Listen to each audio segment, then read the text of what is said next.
Hello students, আমরা আজকে পড়ব অ্যাডিয়াবেটিক প্রসেস বা রুদ্ধতাপ প্রক্রিয়া।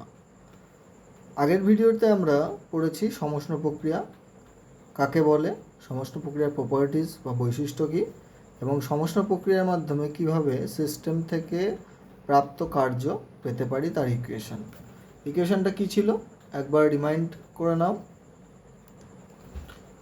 ডব্লিউ ইকুয়াল কী ছিল তোমার nRT ln V2 by V1 বা nRT ln P1 by P2। আশা করি তোমাদের মনে আছে। ভেরি ইম্পর্টেন্ট একটা রিলেশন। এখান থেকে আমরা ম্যাথ নিউমেরিক্যালস যে সমস্ত প্রবলেম আসে সেগুলো সলভ করতে পারি। তো আজকে দেখব রুদ্ধতাপ প্রক্রিয়া। রুদ্ধতাপ শব্দের অর্থই তোমরা বুঝতে পারছো, যেখানে তাপকে রুদ্ধ করা হয়, মানে আটকে দেওয়া হয় সিস্টেমের মধ্যে যাতে সে প্রবেশ না করতে পারে, অর্থাৎ হিট এনার্জি সিস্টেমের মধ্যে ঢুকতে পারবে না বা সিস্টেম থেকে হিট এনার্জি বাইরে বেরোতে পারবে না, তাকেই বলা হয় রুদ্ধতাপ প্রক্রিয়া। অর্থাৎ কিউকে আমরা হিট যদি ধরি তো চেঞ্জ অফ হিট কী হবে, ইকুয়াল টু 0 হবে। এটা হচ্ছে ফার্স্ট কন্ডিশন, ঠিক আছে। সেকেন্ড কন্ডিশন কি? সেকেন্ড কন্ডিশন হচ্ছে প্রক্রিয়াটা দ্রুত হতে হবে। সাধারণত রুদ্ধতাপ প্রক্রিয়া খুব দ্রুত হয়, দ্রুত প্রক্রিয়া একটা, ঠিক আছে। এখন দেখো, এছাড়া এর যখন ডেলটি অর্থাৎ টেম্পারেচার নট ইকুয়াল 0 হবে, অর্থাৎ চেঞ্জ হতে পারে, প্রেশারও চেঞ্জ হতে পারে, আর তোমার আয়তন তো চেঞ্জ হতে পারেই, ঠিক আছে। অর্থাৎ এক্ষেত্রে যেহেতু টেম্পারেচার চেঞ্জ হতে পারে, অর্থাৎ আন্তঃশক্তিরও পরিবর্তন ঘটবে, নট ইকুয়াল 0 হবে, অর্থাৎ পরিবর্তন হবে। অভ্যন্তরীণ শক্তি অলওয়েজ টেম্পারেচারের কী হয়, ফাংশন হয়, কারণ টেম্পারেচার চেঞ্জ হলেই অভ্যন্তরীণ শক্তির পরিবর্তন হয়। বোঝা গেল? এখন দেখো কাকে বলবো তাহলে রুদ্ধতাপ প্রক্রিয়া। রুদ্ধতাপ প্রক্রিয়া হলো এমন একটি প্রক্রিয়া যেখানে সিস্টেমের আয়তন এবং প্রেশার চেঞ্জ হতে পারে, কিন্তু সিস্টেম তার পরিবেশের সঙ্গে তাপের কোনো প্রকার আদান প্রদান করবে না। সেই ধরনের প্রক্রিয়াকেই কী বলা হয়, রুদ্ধতাপ প্রক্রিয়া বা অ্যাডিয়াবেটিক প্রসেস। এখন যেহেতু সিস্টেম তাপ আদান প্রদান করতে পারে না, তাই যখন গ্যাসের প্রসারণ ঘটে, আমরা ন্যাচারালি কী জানি, গ্যাসের প্রসারণ ঘটলে তোমার উষ্ণতা কী হয়, কমে যায়, তাই না? গ্যাসের প্রসারণ উষ্ণতা কমে যায়, কারণ হিট প্রসারণ ঘটা মানে কি, গ্যাস নিজে কার্য করে, তার অভ্যন্তরীণ শক্তিকে খরচ করেই সে কার্য করবে। যখন অভ্যন্তরীণ শক্তি খরচ হয় তখন হিট কী হয়, অর্থাৎ তাপ কমে যায়। অভ্যন্তরীণ শক্তি খরচ হওয়া মানে তাপ কমে যাওয়া ভেতরে, তো সেই তাপ কমে যাওয়ার ফলে হিট এনার্জিও কী হবে, টেম্পারেচার কমে যাবে, হিট এনার্জি ক্ষয় হওয়ার ফলে। অর্থাৎ প্রসারণ যখন হবে তখন হিট যেহেতু সে পরিপার্শ্ব থেকে নিতে পারছে না সিস্টেম, তাহলে টেম্পারেচার অটোমেটিক্যালি কমে যাবে। ধরো কীভাবে বোঝাবো, সাপোজ টেম্পারেচার T1 আছে, ঠিক আছে, একটা সিস্টেমে। এখন আয়তনকে বাড়ানো হলো, আয়তন যখনই বাড়বে সিস্টেম কী করবে, কাজ করবে। সিস্টেম যেহেতু কাজ করবে তার অভ্যন্তরীণ শক্তি ইউকে খরচ করবে, তাহলে ইউ খরচ হওয়া মানে ইউ কমে যাওয়া, অভ্যন্তরীণ শক্তি কমে যাওয়া। অভ্যন্তরীণ শক্তি কমে যাওয়া মানেই টেম্পারেচার T2 যেটা হবে সেটা কি হবে, T1 থেকে কম হবে, কারণ আমরা জানি অভ্যন্তরীণ শক্তি উষ্ণতার কি ফাংশন। অভ্যন্তরীণ শক্তি কমছে মানে উষ্ণতাও কমে যাচ্ছে। বোঝা গেল? এখন উষ্ণতা সমান, আগের আমরা প্রক্রিয়ায় কী দেখেছি, সমষ্ণ প্রক্রিয়ায় উষ্ণতা সমান হয়ে যাচ্ছে, যেহেতু এটা দ্রুত প্রক্রিয়া, আগেরটা ছিল কি ধীর প্রক্রিয়া, সমষ্ণ প্রক্রিয়া।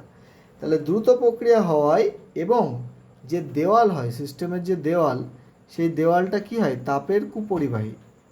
দেওয়ালটাকে কি রাখা হয়, তাপের কুপরিবাহী। ওকে, সিস্টেমের দেওয়াল তাপের কুপরিবাহী হয়। এটাও কিন্তু একটা পয়েন্ট। রুদ্ধতাপ প্রক্রিয়ায় সিস্টেমের সিস্টেমের দেওয়াল বা ওয়াল তাপের কি হয়, কুপরিবাহী।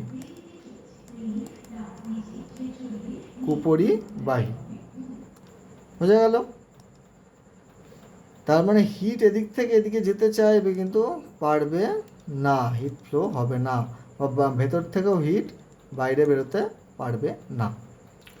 এখন এটা তো হলো প্রসারণ। এখন যদি সংকোচন করি গ্যাসের, তাহলে আয়তন কি হবে? আয়তন কমবে। আয়তন যখনই কমবে, অর্থাৎ সিস্টেমের ওপর কার্য করা হচ্ছে যেহেতু, অভ্যন্তরীণ শক্তি কী হবে? বাড়বে। অভ্যন্তরীণ শক্তি যখনই বাড়বে, তাহলে এর যে নতুন টেম্পারেচার T2 হবে সেটা কি আগের টেম্পারেচার T1-এর থেকে বেশি হবে, তাই না?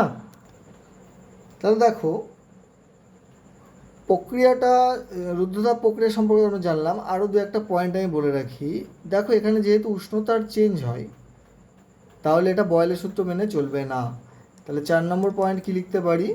বয়েলের সূত্র মেনে চলে না, তাই না? মেনে চলে না, অর্থাৎ পিভি ইকুয়াল টু কনস্ট্যান্ট, যেটা সমষ্ণ প্রক্রিয়ায় মেনে চলছিল, সেটা এখানে চলবে না। তাহলে এরা কোন সূত্র মেনে চলবে? এরা যে সূত্র মেনে চলবে সেটা কি? PV to the power gamma equal to constant. এই গামা কি জিনিস আমরা আগের লেকচারে পড়েছি, লেকচার নম্বর 2-তে ছিল, সিপি বাই সিভি। সেটা দেখে নিও সিপি কি সিভি কি। তাও বলে দিই, সিপি হলো তোমার স্থির চাপে কোনো গ্যাসের মোলার আপেক্ষিক তাপ, আর সিভি কি? স্থির আয়তনে গ্যাসের মোলার আপেক্ষিক তাপ। এই দুটোর অনুপাতকেই কী বলা হয়? গামা বলা হয়। ঠিক আছে? তো PV to the power gamma constant হবে এক্ষেত্রে রুদ্ধতাপ প্রক্রিয়া, এটাই ইকুয়েশন। ওকে, তাহলে দেখো থার্মোডাইনামিক্সের যে first law, del Q equal কি জানি? Del U plus del W. অর্থাৎ গৃহীত তাপ, সিস্টেম দ্বারা গৃহীত তাপ সিস্টেমের অভ্যন্তরীণ শক্তির পরিবর্তন ঘটায় এবং সিস্টেম দ্বারা কার্য করায়, সিস্টেমের কার্য করায়। ঠিক আছে? এখন যেহেতু রুদ্ধতাপ প্রক্রিয়ায় ডেল কিউ কী হয়ে যায়? ডেল কিউ 0 হয়ে যায়, কারণ তাপ নেয় না। তাহলে 0 ইকুয়াল টু আমরা কী পাচ্ছি? Del U plus del W. ঠিক আছে? তাহলে ডেল ডাব্লিউ মানে কার্য সমান কী হবে? Minus del U. তাহলে এই কার্যের ইকুয়েশনটা মনে রাখবে রুদ্ধতাপ প্রক্রিয়ার ক্ষেত্রে। কি না, এটার ফিজিক্যাল মিনিং কি? মিনিং হচ্ছে যে কোনো সিস্টেম যখন কাজ করে তখন তার অভ্যন্তরীণ শক্তির হ্রাস ঘটায়। নেগেটিভ সাইন দেখতে পাচ্ছ এখানে, আমি রেড কালি দিয়ে দেখাচ্ছি, দেখো নেগেটিভ সাইন আছে এখানে। নেগেটিভ সাইনের অর্থ কি? যে অভ্যন্তরীণ শক্তি হ্রাস পাচ্ছে, সেই অভ্যন্তরীণ শক্তি যেটুকু হ্রাস পায় সেটাই কিসে কনভার্ট হয়? কার্যে কনভার্ট হয়। তার মানে কোনো সিস্টেম যদি 2 জুল অভ্যন্তরীণ শক্তি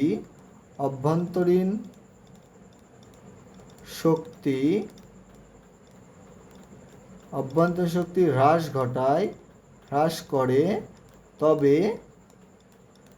আমরা কি 2 জুল কার্য পাবো। বোঝা গেল? 2 জুল কার্য পেতে গেলে আমাদের কি করতে হবে? 2 জুল অভ্যন্তরীণ শক্তি হ্রাস ঘটাতে হবে। উল্টোটাও একই রকমভাবে বলা যায় যে যদি আমি সিস্টেমের ওপর 2 জুল কার্য করি, তাহলে সিস্টেমের 2 জুল অভ্যন্তরীণ শক্তি কী হবে? বৃদ্ধি পাবে, তাই না? তো অপোজিটলি এটাই বলে, অভ্যন্তরীণ শক্তি বৃদ্ধি করতে হলে সিস্টেমের ওপর কী করতে হবে? কার্য করতে হবে। তো এটাই গেল তোমার রুদ্ধতাপ প্রক্রিয়ার বৈশিষ্ট্যগুলো। এবার এখানে গ্রাফটা দেখো, যেহেতু এখানে PV to the power gamma equal to constant, তাহলে ভি এর মাথায় একটা পাওয়ার আছে, তাহলে গ্রাফটা কেমন হবে? গ্রাফটা কিন্তু আগের মতো হবে না। অর্থাৎ আমরা যে পিভি গ্রাফটা দেখেছিলাম সমপরাবৃত্ত হয়েছিল সমষ্ণ প্রক্রিয়ার ক্ষেত্রে, এক্ষেত্রে আলাদা হবে। এক্ষেত্রে কী হবে, একটু শার্পলি এরম নামবে, ঠিক আছে, এই যে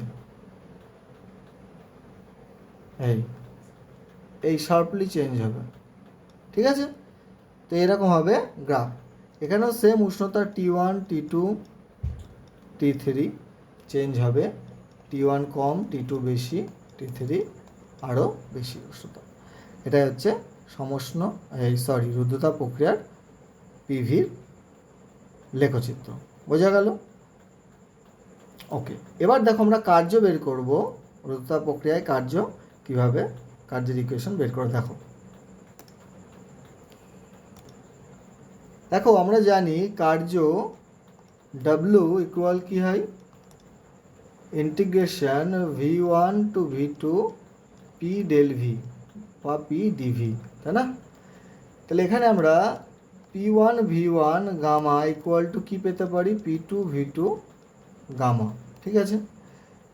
অর্থাৎ এটা সমান যদি আমরা কনস্ট্যান্ট ধরে নিই, কে, সাপোজ কে ধরে নিলাম কনস্ট্যান্ট, তাহলে আমরা এটাও বলতে পারি PV to the power gamma equal কি কনস্ট্যান্ট কে, তাই না? এখন P সমান আমি কি লিখতে পারি, K by V to the power gamma, ঠিক আছে, K by V to the power gamma. এখানে যদি বসাই V1 to V2 K by V to the power gamma d V, তাহলে ইন্টিগ্রেশন করলে কি পাবো, কে তো কনস্ট্যান্ট বাইরে বেরিয়ে আসবে, তো V to the power gamma, তো এটাকে এইভাবেও লেখা যেতে পারে ইন্টিগ্রেশন V1 টু V2 কে বাইরে আসলো V to the power minus gamma dV, তাই না? তাহলে V to the power minus gamma plus 1 হবে, আর নিচে হবে minus gamma plus 1, V1 to V2, ঠিক আছে। তো নেক্সট দেখো কে সমান কী হবে, 1/1 মাইনাস গামা, এটা বাইরে বেরিয়ে আসে, আর এদিকে কী হবে, V2 minus gamma plus 1 minus V1 minus gamma plus 1, বোঝা গেল? এই ইকুয়েশনটা দাঁড়াবে। এখন এটাকে একটু মডিফাই করা যেতে পারে, দেখো কিভাবে। তো আমরা মডিফাই করব, তার জন্য W ইকুয়াল কী নিতে পারি, 1/1 মাইনাস গামা। এখন দেখো কেটাকে যদি গুণ করে দিই, তাহলে উপরে থাকে V2 বাই নিচে কি V2 to the power gamma minus কে V1 by V1 to the power gamma, এটা আসছে, তাই না? ঠিক আছে। এখন দেখো এখান থেকে আমরা নেক্সট পেজে এটা এনেছি 1 মাইনাস গামা, এটা আগের পেজেই পেয়েছিলাম, কে V2, তাহলে K by V2 to the power gamma সমান কি P1, তাই না? তাহলে এখানে আমরা উপরে কি লিখতে পারি, P1 বলছি, তাহলে এটা P2 হবে, হ্যাঁ এটা P2 V2 মাইনাস এটা কী হবে P1 V1, বুঝতে পেরেছো নিশ্চয়ই? দেখো এটা কালি ইউজ করছি, অন্য কালি, এ দেখো K by V2 to the power gamma সমান কী ধরতে পারি আমরা, P2, তাই না? আবার কে বাই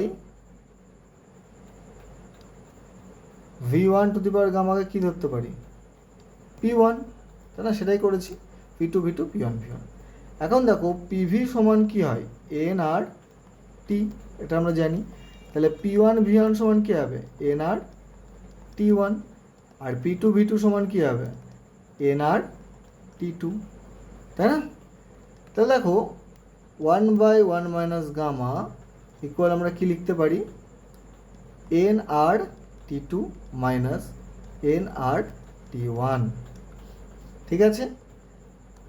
তো N আর তো কমন চলে আসবে। এখন যদি আমরা গামাটাকে আগে লিখি, তাহলে একটা মাইনাস কমন আসে, তাহলে আমরা T1 মাইনাস T2 করে দেবো, ঠিক আছে, দুদিকের মাইনাস কেটে যাবে, বুঝতে পারলে? T1 থেকে মাইনাস কমন আসবে, এদিক থেকেও নিচে মাইনাস আসবে, মাইনাসটা কেটে যাবে, তাহলে W এটা দাঁড়ালো।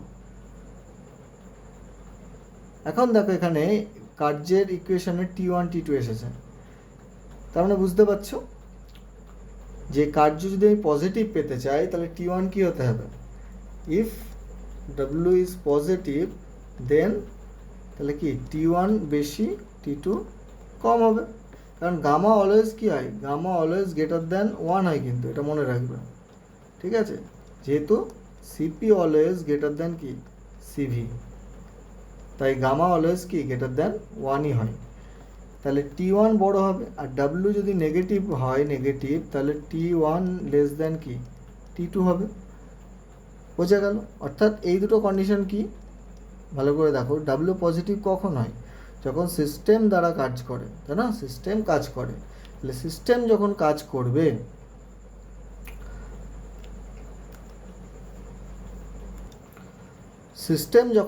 করবে তখন কি হবে, সিস্টেম কাজ করলে গ্যাসের আয়তন বাড়ে, আর গ্যাসের আয়তন বাড়লে উষ্ণতা কি হয়, হ্রাস পায়।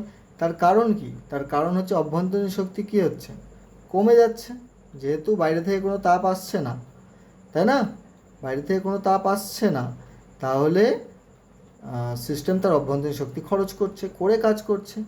যখন অভ্যন্তরীণ শক্তি খরচ করবে তার টেম্পারেচার কী হবে, হ্রাস পাবে। ওই জন্য দেখো T2 কম, অর্থাৎ টেম্পারেচার কমে যাচ্ছে, পূর্বের তুলনায় টেম্পারেচার কমে যাচ্ছে, যার ফলে আমরা কাজ পাচ্ছি। আর উল্টোটা যদি হয়, গ্যাসের যদি সংকোচন ঘটায়, সেক্ষেত্রে কার্য নেগেটিভ হয়। কার্য নেগেটিভ হলে কি দাঁড়াচ্ছে, যে অভ্যন্তরীণ শক্তি বৃদ্ধি পাচ্ছে, তাই না, অভ্যন্তরীণ শক্তি বৃদ্ধি পাচ্ছে। এর থেকে বোঝা যাচ্ছে যে প্রাথমিক যে উষ্ণতা ছিল T1 তার থেকে অন্তিম উষ্ণতা কি বেশি হচ্ছে, অর্থাৎ টেম্পারেচার বাড়ছে। বোঝা গেল? তো এই ইকুয়েশনটাও মনে রাখতে হবে তোমাদেরকে। তাহলে আমরা রুদ্ধতাপের কার্যের সমীকরণ পেলাম। তো ভিডিওটা কেমন লাগলো অবশ্যই জানাবে, ভালো লাগলে লাইক তো করবে, আশা করব তোমরা প্রতিটা ভিডিও ফলো করছে এবং তোমাদের ভালো লাগছে। কিছু জানার থাকলে অবশ্যই কমেন্ট করবে, আর বন্ধুদের মধ্যে ভিডিওটা শেয়ার করতে ভুলো না। তো দেখা হচ্ছে নেক্সট ভিডিওতে।